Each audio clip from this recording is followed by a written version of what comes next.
Hi, welcome to Audiobook Academy. This is a self-paced audiobook. There's no need to keep an eye on things. Just pay attention. Thank you for taking the time to listen. This is a book summary of Designing Your Life. Build a Life That Works for You by Bill Burnett. What are your long-term goals? If you're still unsure, there's no need to worry. Many adults are still unable to answer this age-old question. Why? Because there isn't a straightforward solution. It teaches us how to use design tools and apply them to our own lives so that we can work out and fulfill our deepest desires. For our most important design project, our own lives, it provides real-life stories and strategies like reframing, prototyping, and mind mapping. When it comes to our aliveness, according to Silicon Valley design innovators Bill Burnett and Dave Evans, there is more than enough for one lifetime. We could take a number of different paths in our lives and still be content and productive.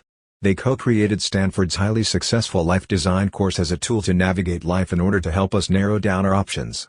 While design thinking has been tried and tested by students and mid-career professionals as well as retirees, it can help us find work that is both meaningful and rewarding. In addition to serving as Stanford's executive director, Bill Burnett co-founded the university's renowned design program. He's worked on everything from the original Star Wars action figures to award-winning Apple PowerBooks. Co-author Dave Evans holds a master's degree in mechanical engineering from Stanford, where he also serves as co-director of the Stanford Life Design Lab. Also a co-founder of Electronic Arts, he previously worked for Apple, where he invented the computer mouse. Their goal is to assist us in discovering and pursuing our life's purpose. The way they accomplish this is by teaching us how to think and act like a creative person. They firmly believe that a life well planned is a life well lived. Design thinking can be applied to life planning, and we'll discuss why it's important to find coherence between our beliefs and our actions. Designing a life that works for us is the key to contentment. However, we are often skeptical of our own beliefs. Many of us have self-defeating beliefs that keep us from achieving our goals. It's common for people to believe that a well-paying job is the key to a fulfilling career. Moreover, if we aren't satisfied with our lives, we worry that it's too late to make a significant shift. Let's use Ellen as a case study. Ellen earned her degree in geology from a prestigious university. She decided to study geology because she had a passion for collecting and identifying different types of rocks.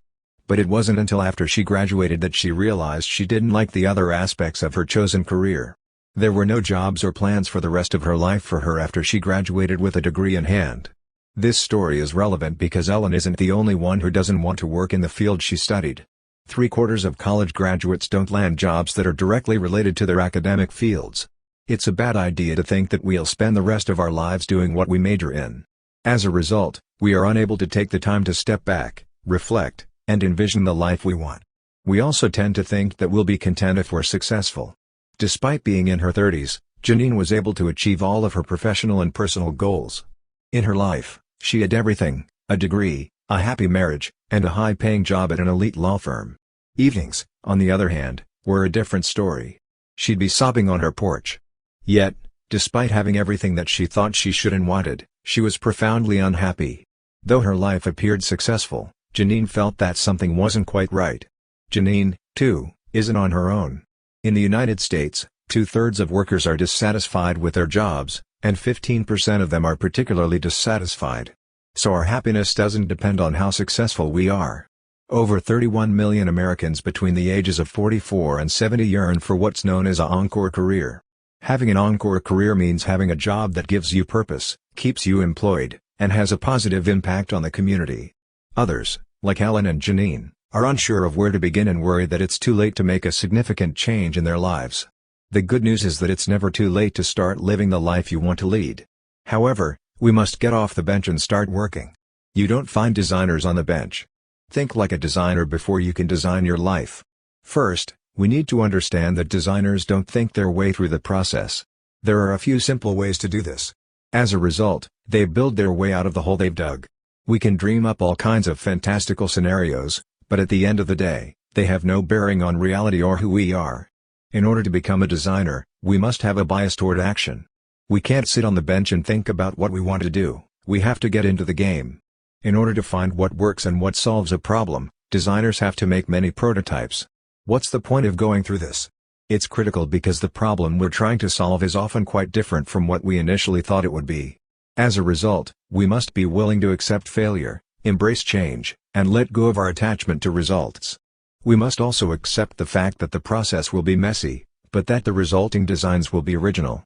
We wouldn't have Slinky, Teflon, super glue, or Play-Doh if designers hadn't made mistakes. Designers must be curious, build, try, and have fun in the process if they want to be successful. But in order to keep our feet on the ground, we must keep in mind that we are not alone. The design process is a team effort. To create the lives we want, we need to connect with others, ask the right questions, find mentors, and build a community of like-minded people.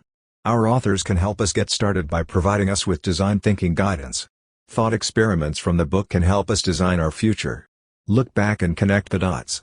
What are your life goals? "I want my life to be meaningful," is the most common response students give our authors. For most of us, the most important thing in life is making a difference in the lives of others. Positive psychology and design literature were used to address this issue by the authors.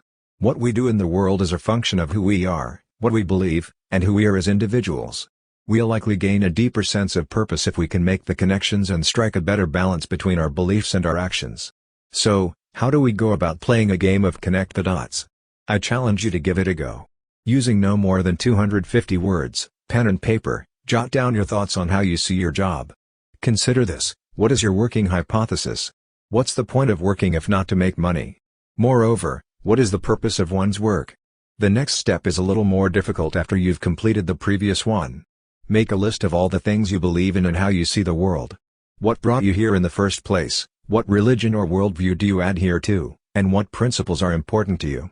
We begin to feel a greater sense of purpose when we are able to connect our work and personal lives. A compass can help us design our lives and stay on track if we take both pictures into consideration. Tapping into our energy levels is an additional clue to finding our way in life.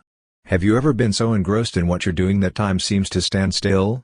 That's what we mean when we talk about flow. When we're in a state of flow, we feel better. Consider the case of Michael, a civil engineer. Michael asked for our author's assistance in creating a new life. He was fed up with his job and needed a change, so his family encouraged him to get an MBA and enter the financial industry. Burnett and Evans suggested journaling as a form of self-reflection. It was suggested to Michael that he take a look back over his day and note exactly what he was doing when he was happy, engaged, and having a good time at work. This went on for a period of 3 weeks. Michael came to the startling realization that he enjoyed his work as a civil engineer a lot more than he thought he would. When he was tackling difficult engineering challenges, he felt most alive. When he had to deal with difficult personalities and perform administrative tasks that had nothing to do with engineering intricacies, he became exhausted and miserable. Michael made the decision to pursue a PhD after discovering what he was passionate about and what caused his energy levels to rise and fall. He has advanced to the position of civil structural engineer of the highest caliber, and he now spends most of his time working alone on challenging engineering issues. There are no more requests for him to do administrative work because he has become so valuable in his technical abilities. Michael may not have gone to business school if it weren't for this one simple exercise. This would have paved the way for a career that involved a lot of administrative work with people. It's important to know how to stay energized and focused in order to get the most out of our days and design our lives in a way that works best for us. So, how many lives do you have, then? We need to dispel the widely held belief that we all have a single calling in life. Having not found the one our so-called passion, doesn't mean we're doomed to a life of adversity. However, the truth is that we could lead a number of different lives in the future and still be happy. The authors of this course, who have taught it for many years, estimate that most people have about 7.5 good lives ahead of them. Just 3 possibilities of the good life that we could grow into in the next 5 years are enough to get us started. These are referred to as the optimized life, alternative life, and wildcard life by our authors. Take a seat in a movie theater and witness these 3 different versions of our lives come to life before your eyes. In the first episode, we live our best lives. It's essentially the best course of action for us at this point in time. The next 5 years will see us cross off items from our personal and professional wish lists. Despite the fact that this might be a fantastic show, there is one problem: what if robots take over and that job no longer exists? What will we do next? It's time to devise a new course of action. In 5 years' time, what field could we use our skills in and what kind of lifestyle could we maintain that would still be meaningful and energizing for us? For the next 5 years, we'll be watching our third life unfold in the third movie theater. Wildcard strategy is what we're talking about here.